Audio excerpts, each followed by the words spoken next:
Et on se retrouve dans le Club Expert et notre invité est sur le plateau, Igor Demac, dirigeant et associé de Vital Épargne. Bonjour Igor. Bonjour. Bonjour. Alors, on va parler avec vous épargne, bien sûr, mais surtout de qu'est-ce qu'on peut faire de son épargne avant les élections présidentielles en France. Est-ce qu'il faut, justement, est-ce que ça a du sens de gérer son épargne en fonction des élections ? Alors, historiquement, non. Et on a eu une période assez agitée avec des élections de personnalités fortes comme M. Trump. Ouais. On avait eu aussi le sujet du référendum sur le Brexit. On avait eu les gouvernements anti-euro extrêmes en Italie. Pardon.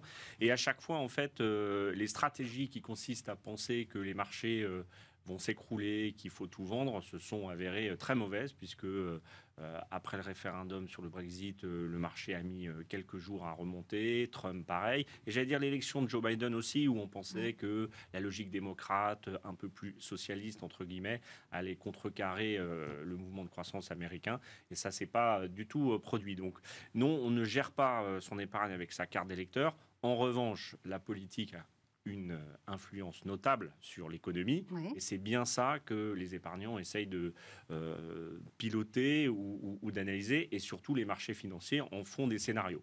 Et ça se matérialise beaucoup sur les taux d'intérêt.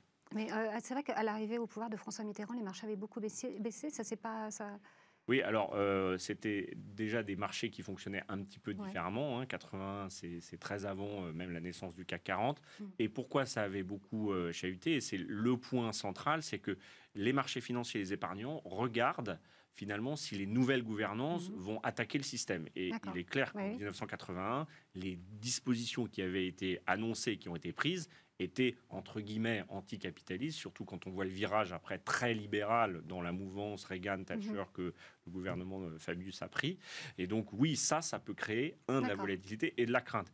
Bien sûr, si on dit aux investisseurs, aux épargnants, on va beaucoup plus vous taxer, on va réduire la liberté d'entreprendre, évidemment, les marchés financiers, qui sont une dérivée première et seconde de l'économie, va être impacté.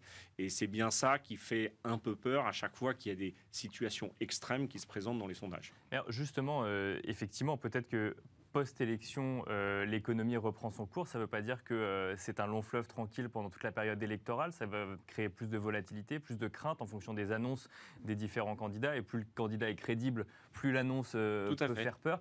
Est-ce que ça ne veut pas quand même dire qu'il faut essayer de se protéger un petit peu contre différents mouvements de marché ou contre cette volatilité, justement ? Par exemple, je citais les taux d'intérêt qui est un métronome et très puissant de l'appréciation du risque, notamment l'écartement du spread, de l'écart de taux entre le 10 ans allemand et le 10 ans français. On sait qu'avant l'élection d'Emmanuel Macron, les marchés anglo-saxons avaient beaucoup surjoué, en fait, même si électoralement, en nombre de voix, les sondages étaient...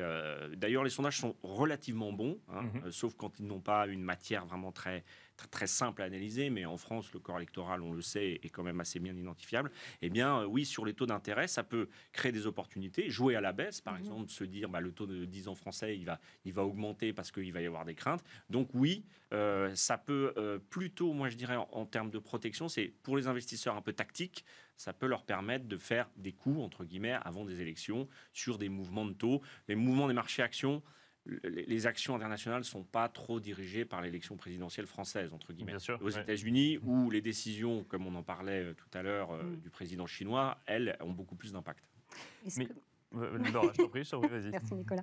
Mais du coup, ce que les marchés ont en tête finalement, enfin ce que les marchés veulent savoir, c'est ce que le gouvernement a en tête. C'est vraiment ça finalement qui est important. Oui, alors entre ça, c'est difficile de le savoir. Le programme, les annonces, l'élection et la réalisation, et puis la réalité du terrain de l'économie et de la politique, on l'a bien vu avec le quinquennat qui va s'achever d'Emmanuel Macron, il y a un monde, puisque finalement, quand on regarde ce qui a été fait, il y a eu une grosse action sur la pression fiscale, mais sur le reste, on ne peut pas dire que nos comptes publics, évidemment il y a le Covid, mais peu importe, je veux dire, ce qui se passe dans la vie réelle, la politique a beau avoir beaucoup de projets, on se rend compte qu'elle ne maîtrise pas non plus grand-chose.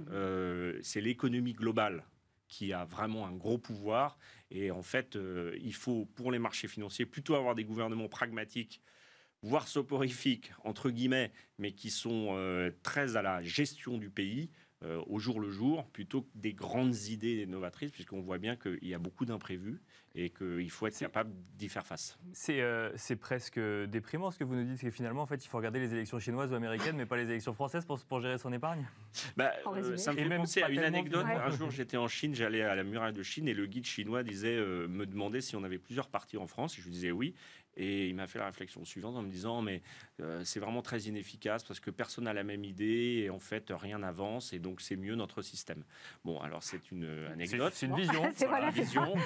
Il y a une autre anecdote, c'est vous savez la période où la Belgique n'a pas eu de gouvernement pendant très longtemps. Les comptes publics ont été très bien gérés, les affaires courantes ont été gérées.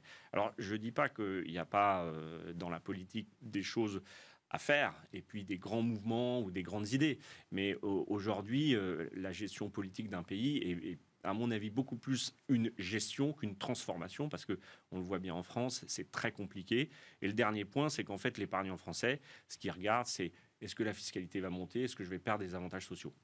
Et est-ce que je regarde également les entreprises? Est-ce que mon activité va être facilitée ou au contraire va avoir plus de complications? En tout cas, donc c'est assez clair que selon vous, Igor Demac, il ne faut pas gérer son épargne en fonction d'une échéance présidentielle. Merci beaucoup, Igor Demac. Je rappelle que vous êtes dirigeant et associé chez Vital Épargne. Merci également, Laura, d'avoir animé cette émission avec nous tous ce lundi. Et merci à vous de nous avoir suivis. Et je vous donne rendez-vous demain pour un nouveau numéro de Smart Patrimoine. À demain.